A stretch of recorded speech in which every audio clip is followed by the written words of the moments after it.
এই guys welcome back to my channel. দেখতেই পাচ্ছ এই দাদাটা গরমে কতক্ষণ দাঁড়িয়ে রয়েছে। খুব কষ্ট হয় যারা আমাদের ডেলিভারিতে আমরা বাড়িতে বসে তো আরাম করে ডেলিভারি পাই বলতেই পারো, তার জন্য চার্জ দিই। বাট স্টিল তারাও তো কষ্ট করে, তাদের এই জবটা যেন আমার খুব কষ্ট লাগে, কিন্তু কিছু করার নেই। সবার যার যার কাজ তার তো করতেই হবে। তো যাই হোক, এই দাদাগুলো কিন্তু জানে যে আমার 3 তলা থেকে নামতে এত দেরি হয়, ম্যাক্সিমাম টাইম আমি ওপরেই থাকি।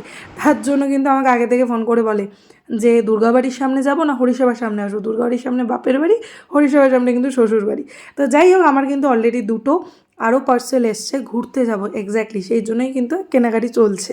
তো দুটো পার্সেল এসছে, একটা কিন্তু এসছে কি দেখাবো নেক্সট ভিডিওতে, আরেকটা কিন্তু এসছে কি সেটা এই বক্সটা দেখেই বুঝতে পারছো। আমার একটা জুতো এসছে। বেসিক্যালি আমার কেনার ইচ্ছা ছিল না, রুবাই জোর করে বলে ঘুরতে যাচ্ছিস কিনতে তো হবেই।